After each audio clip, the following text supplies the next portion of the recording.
Muslim ini bukan hanya tunduk ya, menyerahkan wilayah Palestina kepada Yahudi Zionis, tapi juga menyerahkan akidahnya untuk ditaklukkan, untuk berada di bawah hegemoni Yahudi. Karena konsep Abraham Religion itu ingin menyatukan tiga agama ini, Yahudi, Kristen, dan Islam. Tiga agama ini ada di Timur Tengah semua, karena memang pusatnya di sana semua. Ya. Jadi Al-Azhar ini menolak konsep agama Ibrahim, sehingga banyak sudah ditulis beberapa disertasi penelitian bahwasanya agama Ibrahim itu atau Abrahamic Religion itu adalah istilah yang menipu, istilah yang penuh dengan tipu daya, ya, untuk menghancurkan ya akidah Islam sebagai satu-satunya akidah yang sah yang dibawa oleh Nabiullah Ibrahim alaihissalam lalu diwariskan kepada anak cucu mereka bagaimana terekam di dalam ayat-ayat Al-Quran, terutama kalau saudara baca surat Al-Baqarah mulai dari 125 sampai akhir juz yang pertama itu di lembar halaman terakhir, itu semua rinci menjelaskan apa ya akidah yang dipeluk oleh Nabi Ibrahim, apa akidah yang diajarkan oleh Ibrahim kepada putra-putranya, apa akidah yang diajarkan oleh Nabi Yakub kepada putra-putranya. Yakub itu kan gelarnya Israel.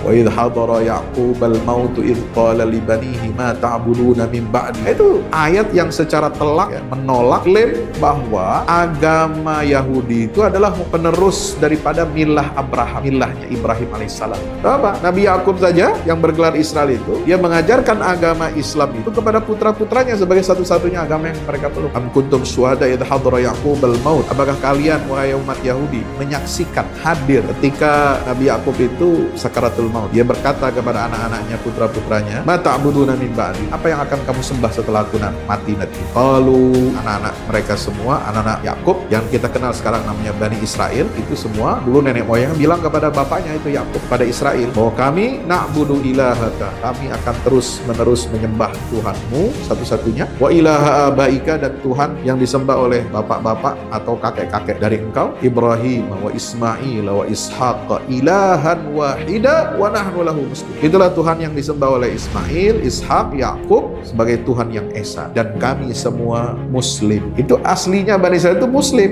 Itu fakta di dalam Al-Quran yang tidak bisa dibantah oleh siapapun gitu ya. Maka itu kalau ada yang mengatakan kita harus berpegang kepada Abrahamisme atau agama Ibrahim, ini adalah istilah atau ibarat yang menipu.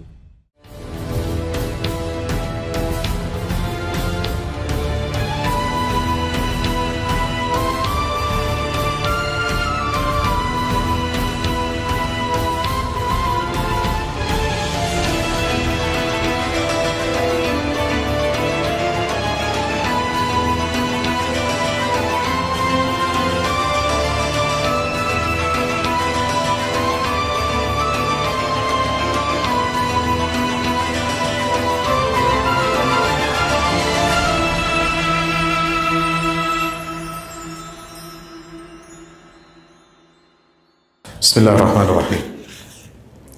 Subhanaka la ilma lana illa ma 'allamtana innaka antal alimul hakim. Rabbi shrah li sadri wa yassir li amri wahlul 'uqdatam min lisani yafqahu qawli. Rabbana anfa'na bima 'allamtana wa 'allimna ma yanfa'una.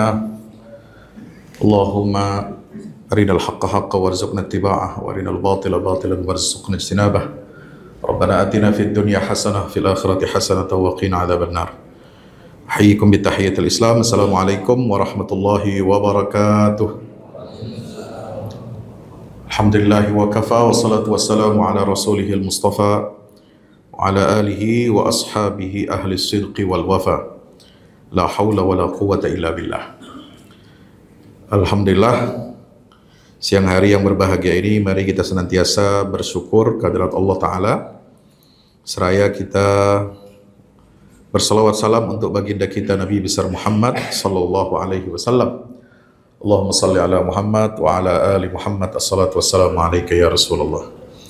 Bapak Ibu hadirin rahmati Allah, mohon izin hari ini saya menyampaikan materi tentang respon para ulama ya berkaitan dengan apa yang disebut dengan dialog antar agama, terutama dialog antara Muslim dan Yahudi. Jadi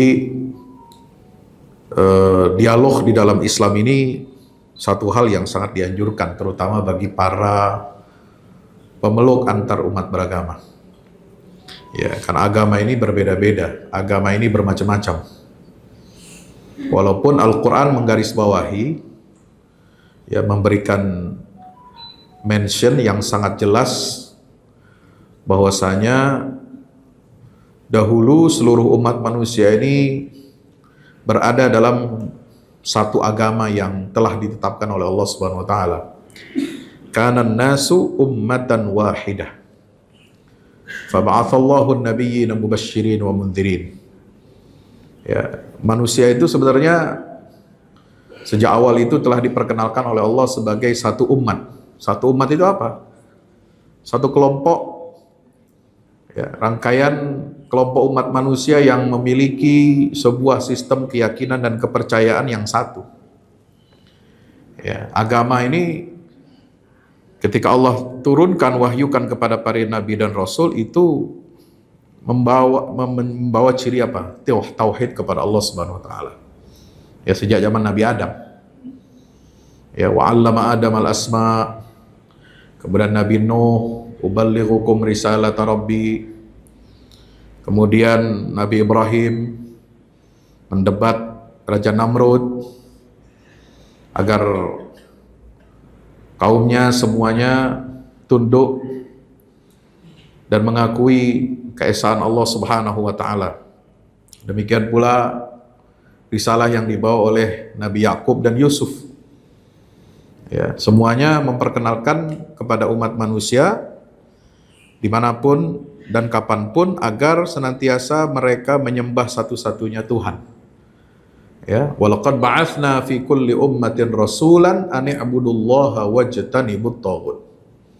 Sungguh kata Allah, kami telah mengutus dalam setiap umat itu, setiap rasul itu diutus kepada umat-umat tertentu itu semuanya menyeru kepada apa? An i'budullah.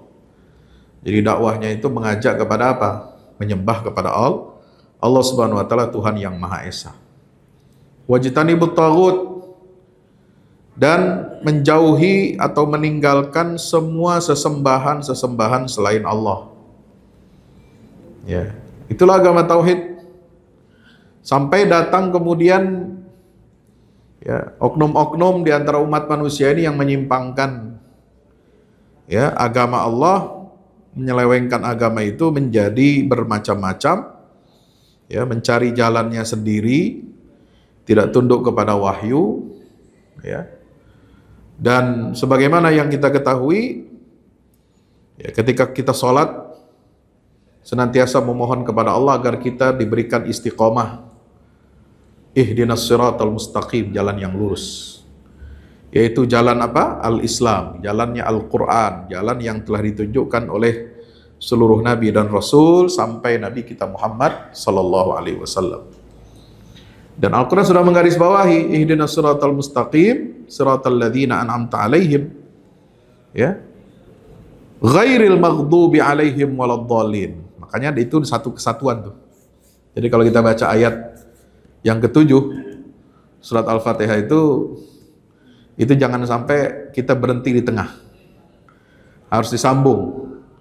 Siratal ladzina an'amta alaihim ghairil maghdubi alaihim waladdallin. Itu satu ayat. Ya, jangan sampai dipisah-pisah, jangan sampai dipotong jadi dua ayat. Kita baca dua napas. Kenapa? Karena itu berkaitan satu dengan yang lain. Jadi jalan Islam itu jalan yang lurus, jalannya para nabi dan rasul, bukan jalannya orang-orang yang dimurkai oleh Allah, yaitu Yahudi, waladdallin, dan bukan jalan orang-orang yang tersesat, yaitu Nasrani. Ya, makanya sekarang bagaimana sikap kita terhadap seruan ajakan dialog antar umat beragama? Nah, ini. Jadi dialog itu tujuannya adalah untuk mencari titik temu. Ya, dialog itu untuk kita menata sebuah aturan hidup bersama. Ya, berbeda itu silahkan. Ya, itu adalah sunnatullah. Baik dalam warna kulit, bahasa, kemudian suku bangsa yang berbeda-beda. Tapi kita sebagai anak Adam, sebagai anak manusia ini dipersatukan oleh Allah Subhanahu wa taala ya dengan sebuah ikatan apa? Kemanusiaan. Makanya ada ukhuwah basyariyah atau ukhuwah insaniyah. Selain daripada ukhuwah Islamiyah. Ya, ada persaudaraan kita disatukan oleh Allah sebagai sesama mukmin, sesama muslim, ya, diikat dengan dua kalimat syahadat, asyhadu an la ilaha illallah wa asyhadu anna muhammadan rasulullah. Dan ada persaudaraan kita dengan golongan yang lain, kelompok manusia yang lain dipersaudarakan oleh apa? Oleh persaudaraan kemanusiaan. Kita sama-sama sebagai anak cucu Adam. Ya ayyuhan nasu inna khalaqnakum min dzakari wa untha wa ja'alnakum syu'uban wa qabaila lita'arafu. Bagaimana di dalam surah Al-Hujurat ayat 13. Jadi surat Al-Hujurat ini menarik Bapak Ibu ya rahmat Allah.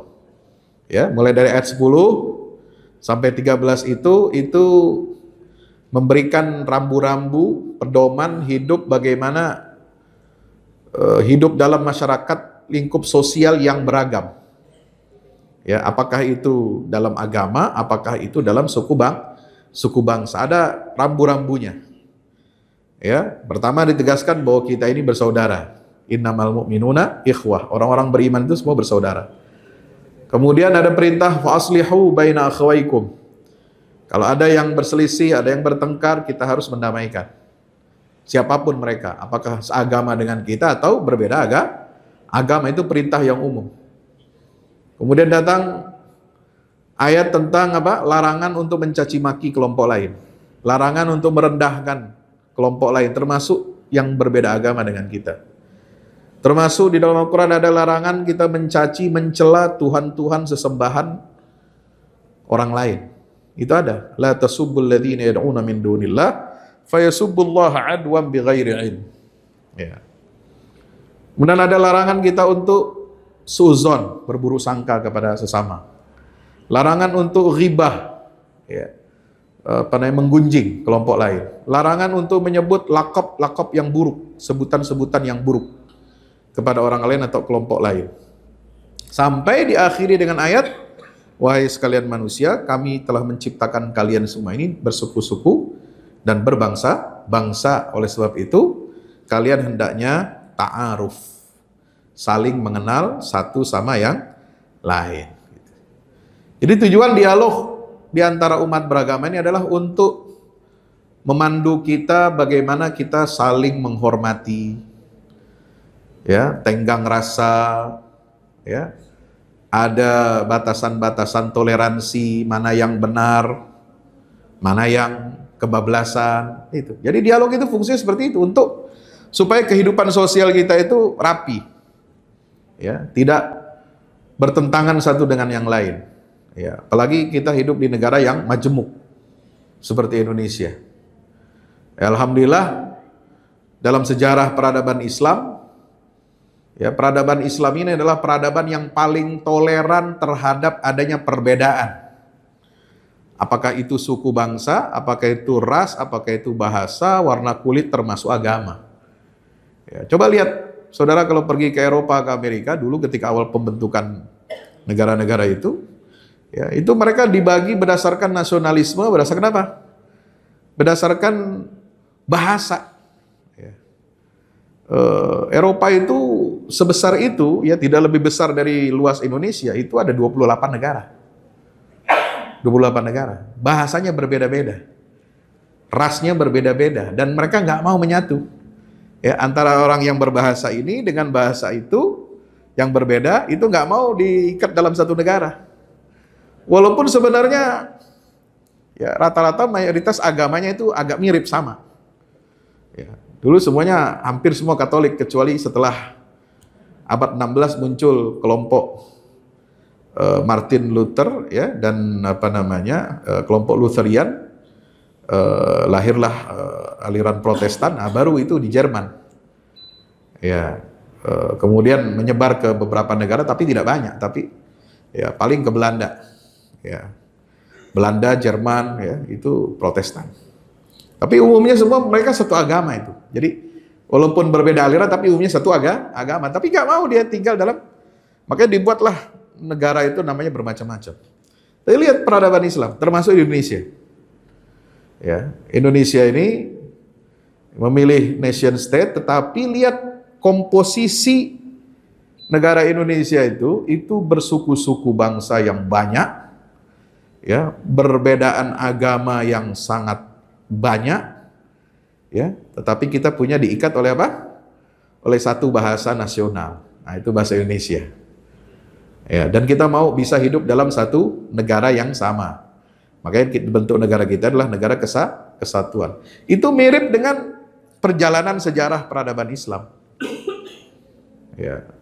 Zaman Khulafaur Rasyidin, ya, Islam itu menyebar ke seluruh dunia.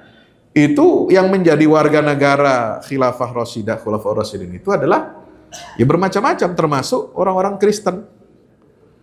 Kristen Timur atau Ortodoks yang ada di Syria, yang ada di Lebanon, yang ada di Palestina, ya, itu mereka warga negara Khulafaur Rasyidin.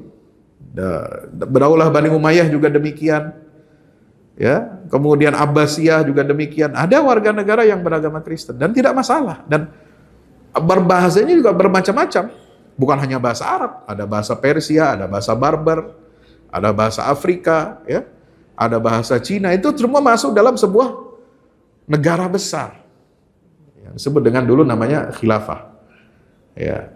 Kemudian Ottoman, termasuk di Spanyol, Umayyah II, ya, semenanjung Iberia, Spanyol dan Portugal, itu juga bermacam-macam bahasanya, suku-sukunya bermacam-macam, tetapi mereka mau hidup bersama. Dan itulah ciri khas, ya, peradaban Islam. Negara di dalam Islam itu sangat toleran terhadap perbedaan. Berbeda dengan sejarah, ya, sejarah Kristen, sejarah Yahudi di Eropa, termasuk di Amerika.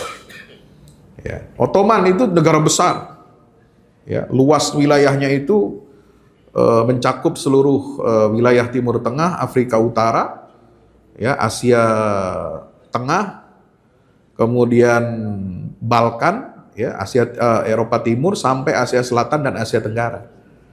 Ya. Itu bermacam-macam suku bangsa, bermacam-macam bahasa dan ras, dan mereka tetap menjadi sebuah warga negara yang damai, rukun, ya, hidup secara berdampingan secara damai. Nah, sejarahnya dulu umat Yahudi dengan Muslim ini juga sama. Ya, ada kalanya Yahudi itu konflik di zaman Rasulullah SAW.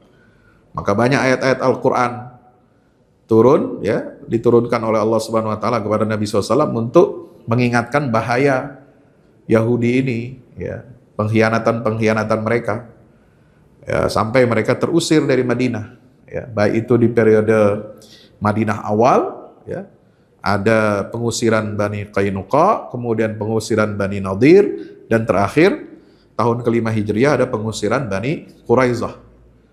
Jadi pengusiran dan eksekusi terhadap mereka yang mengkhianati perjanjian damai dengan umat Islam itu terjadi. Ya. Nah, tetapi di masa-masa berikutnya hubungan Yahudi dengan Muslim ini nggak ada masalah, baik-baik saja. Ya. Apalagi ketika terjadi inkuisisi di Spanyol, umat Islam diusir dari Spanyol itu, ya, ada reconquista. Kerajaan-kerajaan Katolik merebut kembali wilayah Spanyol yang dulu dibebaskan, ya, dimakmurkan oleh bangsa Arab, bangsa Muslim selama 7,5 abad. Ya, ini kena imbasnya kepada Yahudi juga. Jadi Yahudi itu hidup damai. Justru Yahudi itu di Eropa tidak pernah akur dan tidak pernah cocok dengan orang Kristen di Eropa. Cocoknya dengan orang Islam. Kenapa? Islam itu memberikan apa? Kebebasan beragama, kebebasan berkeyakinan, kebebasan menjalankan ibadah, tidak ada persekusi terhadap umat agama di luar Islam. Maka ketika Islam diusir dari Spanyol, Yahudi juga ikut minggat. Ya, diterima di wilayah-wilayah Ottoman, menjadi warga negara Ottoman. Ya. Apakah di Yunani, apakah di Balkan, apakah di negara Turki modern saat ini, dan banyak, ya, di era modern itu pendiri negara Israel. Salah satunya David Ben Gurion, itu dulu, ya, lulusan universitas terbaik di masa Ottoman Turki, yaitu di Universitas Istanbul.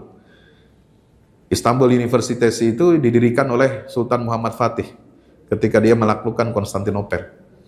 Ya, itu banyak tokoh-tokoh Yahudi itu belajar kuliah ilmu politik, ilmu ekonomi dan lain sebagainya di Universitas Istanbul. Jadi tokoh-tokoh Zionis itu banyak yang dulu kuliah menjadi terdidik, menjadi orang pinter itu karena apa? Dididik oleh Ottoman. Tetapi mereka kemudian menikam dari belakang, ya, tidak menghargai, tidak memberikan balas budi yang baik. Malah justru mereka bekerja sama dengan Inggris, ya, selaku pemenang Perang Dunia ke-1, itu untuk mereka mengambil janji mendapatkan tanah wilayah Palestina buat negara bagi kaum Yahudi di seluruh dunia. Nah, dari situlah, ya, ajakan dan seruan dialog Muslim dengan Yahudi ini bermasalah. Ya, kalau dulu ketika hidup damai berdampingan, ya, dialog Muslim dan Yahudi itu sudah biasa. Tapi ketika terjadi penjajahan di abad modern, ya, di atas tanah Palestina, tentu ini tidak biasa. Ya, tidak seperti kita berdialog antara Muslim dengan Kristen. Ya, ada banyak komisi, ada banyak konsili gereja bersama tokoh-tokoh Muslim di dunia ini yang menginisiasi perdamaian atau dialog antara Kristen dan Muslim. Itu sudah biasa. Tapi kalau dengan Yahudi, nah, ini dia membawa proyek apa? Ekspansi. Yahudi membawa proyek hegemoni. Yahudi Zionis ini membawa proyek kolonialisme di dunia Islam, terutama di Palestina. Ya. Dia menguasai dan mencaplok tanah suci umat Islam, yaitu Baitul Maqdis, ya, kota suci Al-Quds, di mana di situ ada lokasi paling sakral ketiga di dalam Islam, yaitu lokasi area Masjidil Aqsa. Nah, bagaimana sikap kita terhadap dialog Muslim dan Yahudi ini dengan payung dengan proyek yang namanya Abraham Religion? Nah, itu. Jadi sejak 2018 memang itu pemerintahan Amerika Serikat di bawah Donald Trump, ya, itu memulai proyek, ya, rekonsiliasi bangsa-bangsa Muslim dengan Yahudi. Tujuannya katanya ingin menciptakan perdamaian di Timur Tengah, ya, tapi penjajahan tetap jalan. Ya, negara Palestina nggak ada, yang ada cuma negara Israel. Nah, ini bagaimana? Ya, dia mencaplok Al-Quds ya, tahun 67, kemudian perjanjian damai tahun 93 itu sudah hilang, Oslo, sudah digantikan dengan The Deal of Century tahun 2017, ya. Dan 2018 Amerika memindahkan kedutaannya dari Tel Aviv ke Yerusalem. Itu menunjukkan bahwa apa? Amerika ini sebagai wasit, sebagai mediator, itu tidak adil, ya. Tidak imbang, tidak netral, dia memihak kepada Israel. Ya, Israel mengklaim Yerusalem itu sebagai ibu kota abadi Israel. Ya, Yerusalem itu nggak boleh terbagi-bagi. Nah, maunya kita umat Islam sejak awal, pemimpin-pemimpin Palestina, ya, mulai dari yang moderat sampai yang moderat itu dalam artian apa? Mengakui eksistensi Israel, sampai yang tidak mengakui eksistensi Israel, seperti Hamas itu dan kelompok-kelompok perlawanan Palestina lainnya, itu kan nggak mengakui eksistensi negara Israel. Itu tetap mereka berpegang teguh kepada apa? Bahwa Yerusalem itu adalah, ya, garis merah yang tidak boleh diganggu, karena di situ ada situs suci umat Islam, itu adalah ibu kota bagi negara Palestina. Nah, tapi Israel itu nggak mau seperti itu. Kenapa? Karena dia merasa memiliki kekuatan, merasa memiliki backup kekuatan negara-negara besar. Nah, maka mulai tahun 2020, ya, dirancang payung perdamaian di Timur Tengah itu dengan nama Abraham Accord. Tahun 2020 itu ketika musim pandemi, ya. Ketika mulai landai Maret sampai Juni Juli itu kan sedang lonjakan pertama itu. Baru mulai Agustus, ya, itu negara Arab mulai menandatangani Abraham Accord. Ya, mulai ada Uni Emirat Arab. Kemudian September Bahrain. Kemudian Oktober ada Sudan, ya. Kemudian Desembernya Kerajaan Maroko. Ya, itu berhasil itu. Pemerintahan Biden untuk menundukkan negara-negara Arab untuk berdamai dengan Israel di tengah ya situasi yang tidak menguntungkan Palestina. Ya, isu negara Palestina nggak ada. Ya, status kota Yerusalem sebagai ibu kota Palestina juga udah hilang. Ya, semua sudah didikte penuh, kendali penuh oleh Israel. Tinggal selangkah lagi. Makanya sejak tahun 2021 sampai 2023 ini Israel gencar menawarkan Abraham Accord ini ke negara-negara Muslim, termasuk ya tidak terkecuali adalah Indonesia dan Arab Saudi sebagai negara terbesar dan paling besar pengaruhnya di negara-negara Islam. Ya, Indonesia dengan populasi Muslim terbesarnya, Arab Saudi tentu saja dengan kekuatan minyaknya, ya, dan juga pengaruhnya di dunia Islam ini sangat besar, ya, karena menjadi tuan rumah bagi tanah suci Makkah dan Madinah. Kalau dua negara ini menyetujui Abraham Accord, maka bisa dipastikan seluruh negara-negara Muslim itu akan mengikuti langkah ini. Nah, oleh sebab itu, dari tahun 2022 sampai 2023 mereka menyebarkan konsep gagasan Abrahamic Religion. Ya, jadi supaya apa? Muslim ini bukan hanya tunduk, ya, menyerahkan wilayah Palestina kepada Yahudi, Zionis, tapi juga menyerahkan akidahnya, ya, untuk ditaklukkan, untuk di bawah, berada di bawah hegemoni Yahudi. Karena konsep Abraham Religion itu ingin menyatukan tiga agama ini, Yahudi, Kristen, dan Islam. Tiga agama ini ada di Timur Tengah semuanya. Karena memang pusatnya di sana semua. Ya, kelahiran tempat lahirnya Nabi Isa bagi orang Kristen itu sakral, itu adanya di Palestina. Ya, kemudian Masjidil Aqsa bagi umat Muslim itu situs yang sangat sakral. Itu ada di Masjidil Aqsa, ya, di di Bukit Muria. Nah, sementara Yahudi ini mengklaim, ya, tanah Masjidil Aqsa itu ada di atas Bukit Kuil namanya, Mount of Temple. Ya, itu yang mereka klaim bahwa di situ dulu berdiri Kuil Sulaiman. Ya, padahal itu tidak pernah terbukti dalam sejarah. Ya, dengan penelitian arkeologis pun sudah tertolak. Bahkan yang meneliti itu ilmuwan-ilmuwan dari Israel sendiri.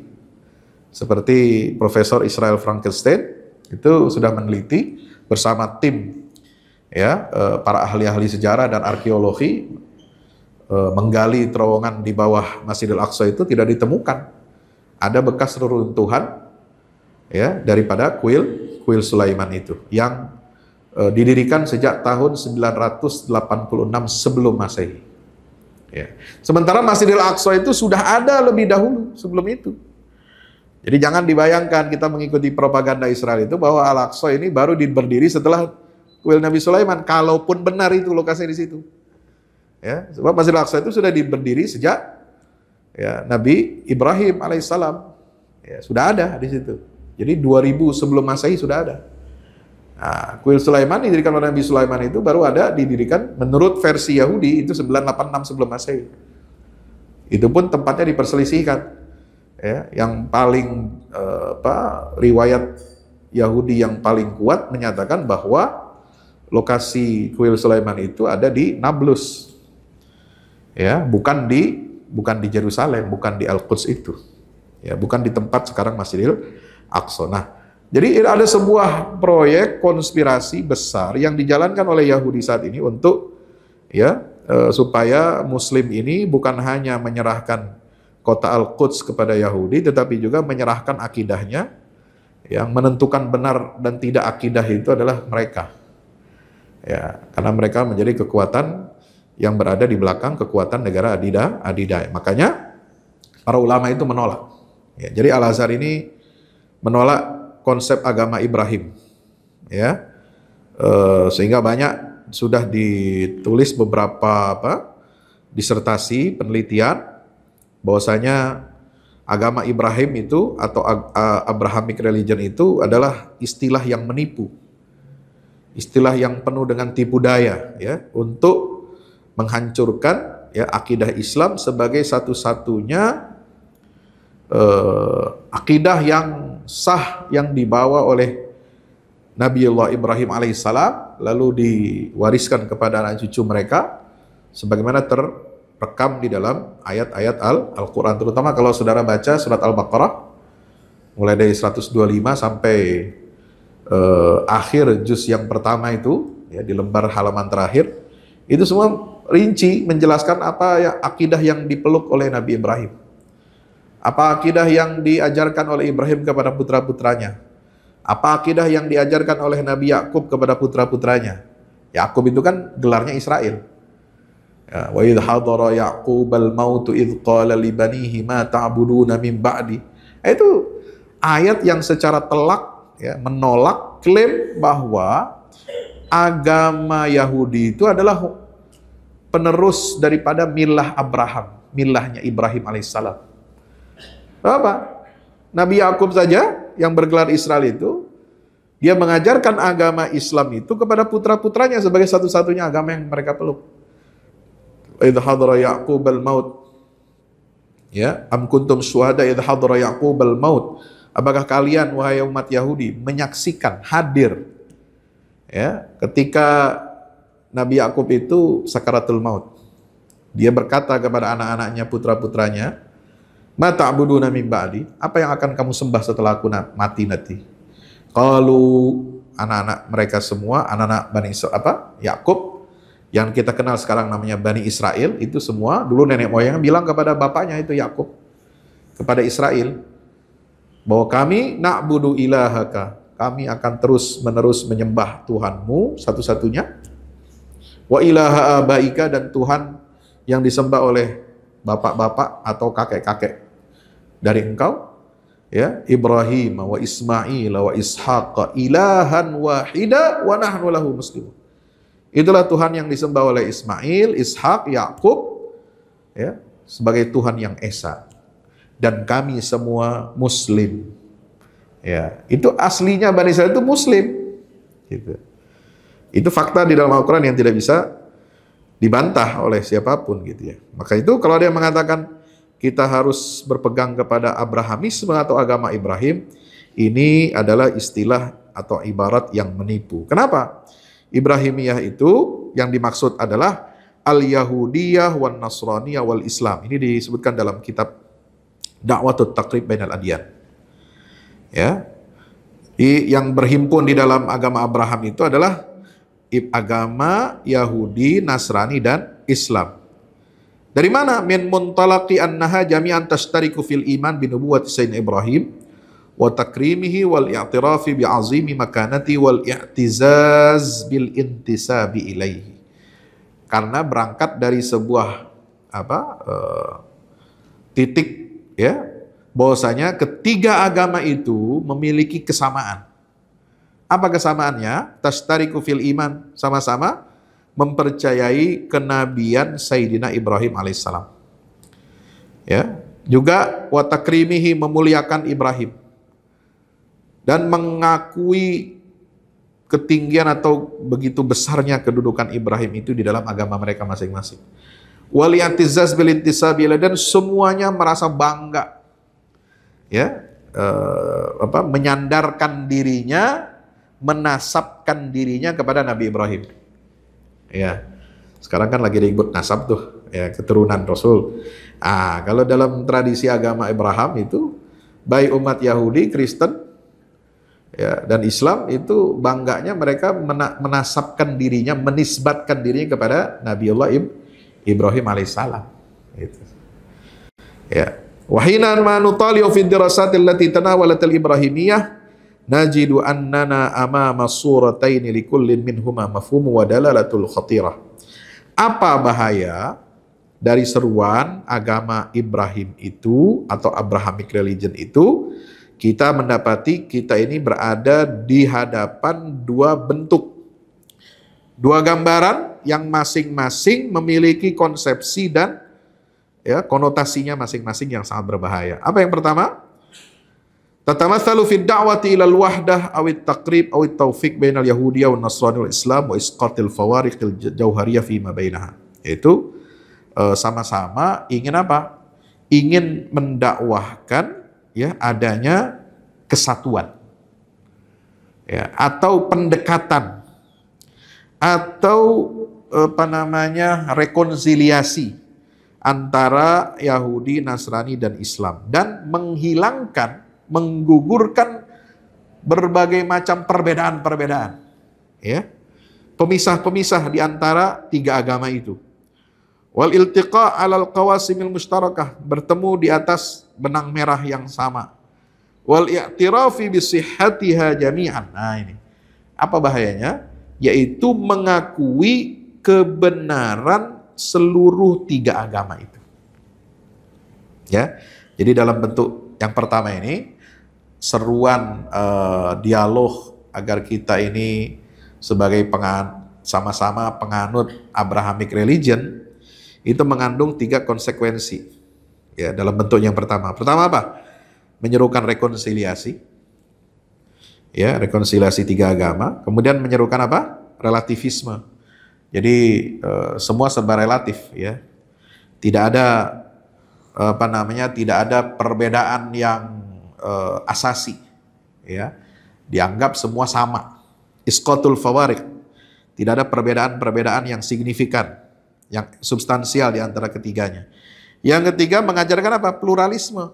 Jadi ada pluralisme di situ. Jadi kita mengakui kebenaran agama lain. Ya, jadi tiga-tiganya, Yahudi, Nasrani, Islam itu dianggap semuanya sama benar. Nah, jadi ini sebenarnya proyek yang hampir sama dengan apa yang diserukan oleh kelompok liberal, ya. Jadi Islam liberal itu sejak kemunculannya awal tahun 2000 di Indonesia itu menyerukan apa? Pluralisme agama, ya, bahwa kita tidak boleh mengklaim agama kita yang paling benar, ya, sementara agama lain salah. Jadi yang benar menurut pluralisme adalah agama, ya, kita ini semuanya sama-sama benar. Ya, kita mengakui kebenaran semua agama karena kebenaran agama itu tidak tunggal. Tidak hanya ada pada Islam, tetapi juga ada pada ya Yahudi, Nasrani dan lain sebagainya. Itu bentuk yang pertama. Yang kedua, tatamatsalu fid da'wati ila tauhidil adyan wa damjiha fi dinin alamiyyin jadid. Jadi Abrahamic religion ini maksudnya adalah untuk menyerukan kepada penyatuan tiga agama. Ya, kemudian penggabungan tiga agama itu dalam satu agama global, fi dinin alamiyyin jadid. Jadi satu agama global. Ya, itulah maksud ada konotasi itu apa? Unity of religion. Jadi penyatuan semua agama. Ya, wahwa ma yaz'amunahu ad-din al-ibrahimi al-wahid. Jadi yang disebut dengan agama global itu tunggal itu adalah agama Ibrahim, ya. Satu-satunya sebagai agama yang wajib untuk kita yakini dan kita akui kebenarannya. Alladzi yatimmu talfiquhu mimma yusammunahu al-qiyam al-mushtaraka bainal adyanil ibrahimiyah. Ya. Jadi agama Ibrahim itu yang satu itu merupakan oplosan dari semua nilai-nilai bersama yang ada di dalam tiga rumpun agama Ibrahim. Itulah disebut Abrahamic religions, ya. Nah, bagaimana kita memandang ini? Mari kita lihat tafsir dari Imam Al-Qurtubi. Ya, ini kan sering disamakan dengan milah Abraham, milah Ibrahim dalam istilah Al-Quran. Di mana milah Ibrahim itu ada dalam 6 ayat, ya, di dalam Al-Quran. Ya. Ada di surah Al-Baqarah, ada di surah Ali Imran, ya. Ada di tempat-tempat yang lain juga. Itu ada perintah kepada Nabi Muhammad, anit tabi' millata Ibrahim hanifah.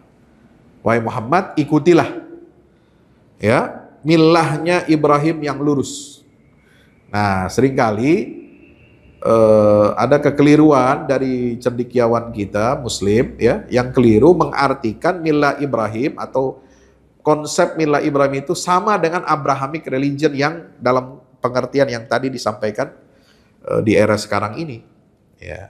Padahal milah Ibrahim dalam Al-Quran itu merujuk kepada satu agama, yaitu al-Islam. Ya, jadi itu Islam. Nah, di sini.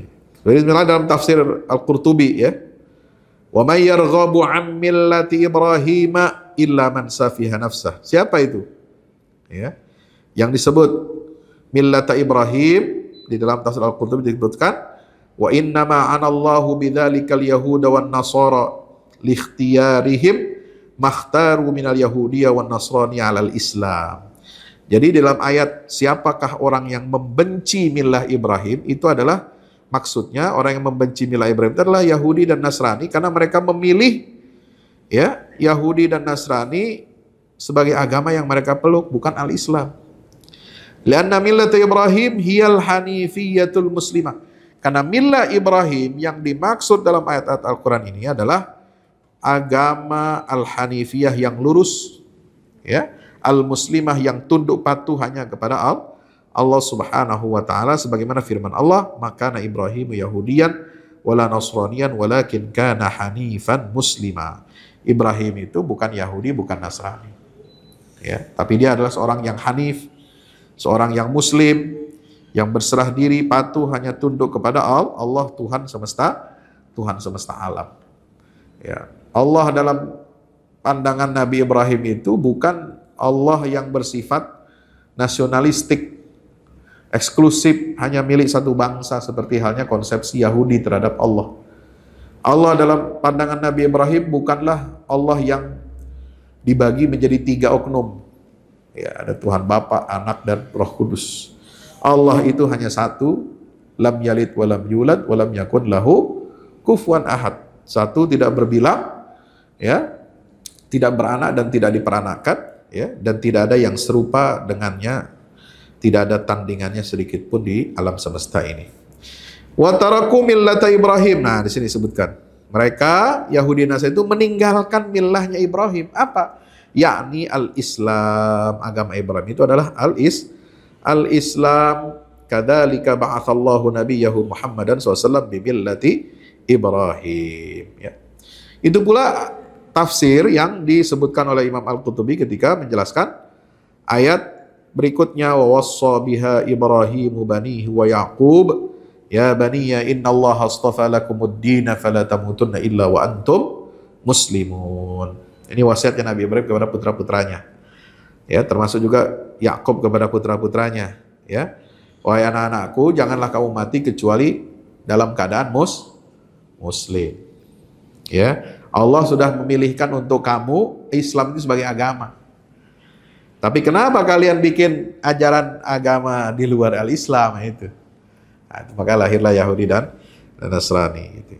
Maka diutusnya Nabi Muhammad SAW itu adalah untuk mengembalikan ya kepada rel fitrah agama tauhid yang sebenarnya, yang sejati, sebagaimana yang dibawa oleh Nabiullah Ibrahim alaihissalam. Dan ajaran Islam yang dibawa oleh Muhammad itu adalah pelanjut, penerus, ya, yang absah, yang sah, ya, dari ajaran milah Ibrahim yang dibawa oleh Nabi kita Nabi Ibrahim alaihissalam.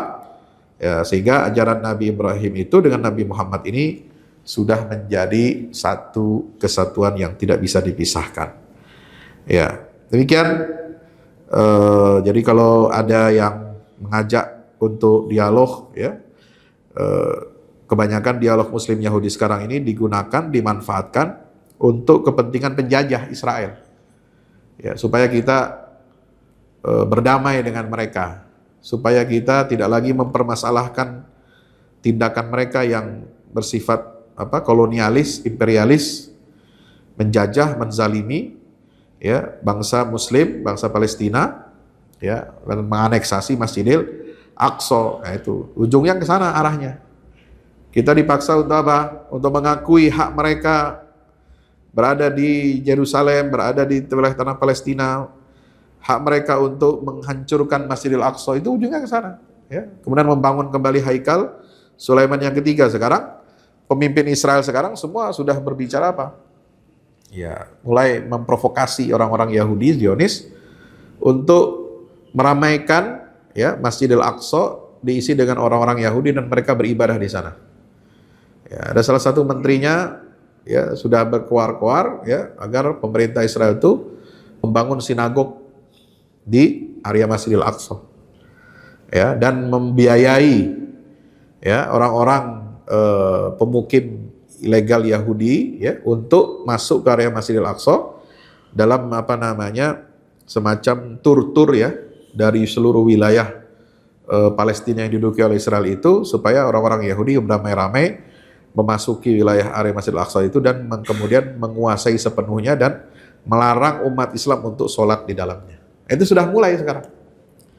Maka tidak ada yang bisa menyelamatkan ya status Masjidil Aqsa ini kecuali dengan cara perlawanan. Ya, apa yang dilakukan oleh orang-orang di Gaza, perlawanan Palestina itu adalah untuk menghalangi ya atau membalas provokasi Yahudi yang ingin melakukan Yahudisasi Masjidil Aqsa. Jadi Yahudisasi yang mereka lakukan. Ya, secara pasti, secara perlahan ya mereka melakukan Yahudisasi Masjidil Aqsa. Padahal status Masjidil Aqsa dalam hukum internasional itu status quo. Siapa yang memerintah, siapa yang mengatur sebelumnya itu adalah kerajaan Islam. Ya, semua yang dilakukan ritual di sana itu adalah ibadah Islam secara Islam. Ya, karena itu tidak bisa lepas dari akidah Islam. Ya, maka pengelolaan Masjidil Aqsa itu sepenuhnya diberikan mandat oleh PBB, oleh negara-negara di dunia ini. Itu mandat pengelolaan Masjidil Aqsa itu diserahkan kepada siapa? Kerajaan Yordania. Ya, dan sampai sekarang masih seperti itu. Jadi kerajaan Yordania berkuasa penuh, berdaulat penuh di atas komplek area Masjidil Aqsa karena itu adalah tanah suci umat Islam.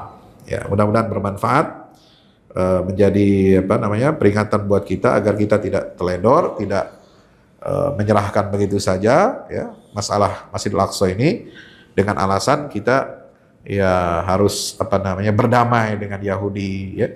Sama-sama kita mengakui dia juga sebagai ajaran pengikut ajarannya Nabi Ibrahim.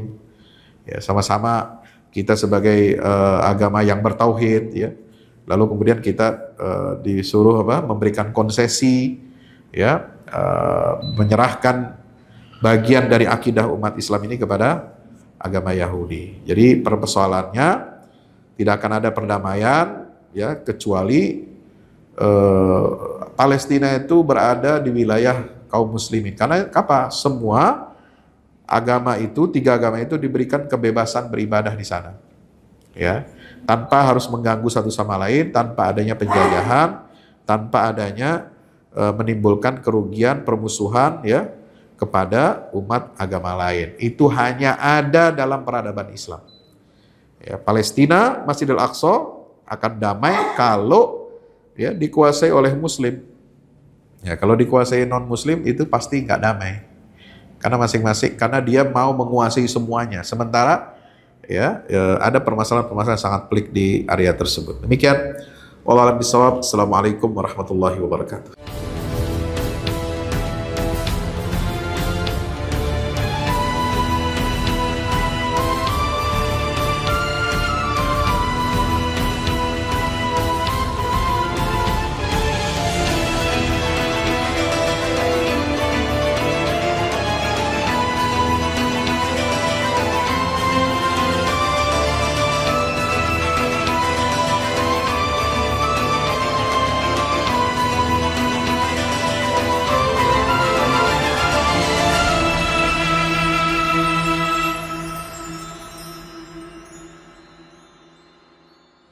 Assalamualaikum warahmatullahi wabarakatuh. Tahniah barakallahu fikum untuk guru kita semua Kiai Haji Fahmi Salim LCMA. Masya Allah tabarakallah, launching 2 buku Al-Mukarram, buku Wahai Anakku dan Runtuhkan Zionis. Dan selamat tahniah juga untuk peresmian gedung Al-Fahmu Institute Pusat Dakwah Al-Quran pada 26 Sya'ban hari Kamis 1445 Hijrah bertepatan dengan 7 Maret 2024. Saya adik kelas Ustadz Fahmi Salim di Mesir merasa ikut bahagia, ikut senang.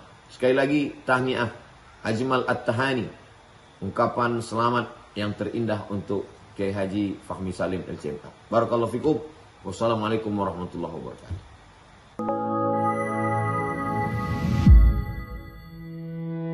Yang terbaru dari Ustadz Fahmi Salim, 2 buku tentang parenting Qurani dan jihad membela Baitul Maqdis.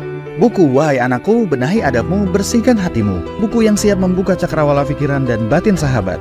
Buku Wahai Anakku, Benahi Adabmu, Bersihkan Hatimu disusun dengan mengambil inspirasi dari buah pena Imam Al-Ghazali, Ayyuhal Walad. Buku ini diformat dengan dialog orang tua pada anaknya. Meski begitu, dialog ini bisa dibaca secara umum bagi para calon orang tua untuk anak-anaknya kelak. Bentuk dialog kami dapati banyak dipakai dalam kisah-kisah di Al-Quran ketika menerangkan soal pengasuhan. Misalnya antara Nabi Ibrahim dan Nabi Ismail atau Luqman dan putranya. Hadirnya buku ini semoga menjadi penambah keilmuan kita agar tidak salah dalam membentuk generasi penerus yang menjadi pewaris amal jariah kita. Meninggalkan mereka, anak-anak kita sebagai investasi amal soleh yang akan terus mengalir kepada kita. Dapatkan buku Wahai Anakku, Benahi Adabmu, Bersihkan Hatimu segera.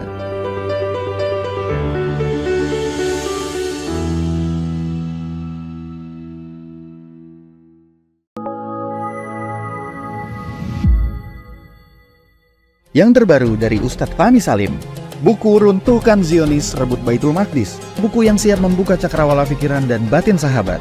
Sudah bisa dipesan sekarang juga. Hasil yang dicapai para mujahidin dalam pertempuran Badai Al-Aqsa 7 Oktober 2023 memiliki arti penting ataupun nilai strategis, bukan hanya dalam pembuktian bahwa kekuatan Israel bisa dikalahkan bahkan oleh pihak yang memiliki persenjataan jauh di bawahnya, melainkan juga dalam menyadarkan dunia Islam, terutama para pemimpinnya yang memilih menjadi penonton ketimbang membantu sesama saudaranya. Buku ini adalah salah satu bentuk dukungan dan ikhtiar dengan niat berjuang bersama-sama dengan mujahid Palestina. Tak sekedar memberikan informasi, membeberkan fakta atau data kepada halayak di Indonesia. Buku ini juga hadir untuk meluruskan tudingan bahkan fitnah terhadap para pejuang di sana. Betapapun kita berada jauh dari Al-Quds, melalui buku ini kita akan dapatkan bagaimana kita bisa memperoleh pahala yang sebanding dengan para pejuang di garda terdepan di negeri perlawanan Palestina. Dapatkan buku Runtuhkan Zionis Rebut Baitul Maqdis segera.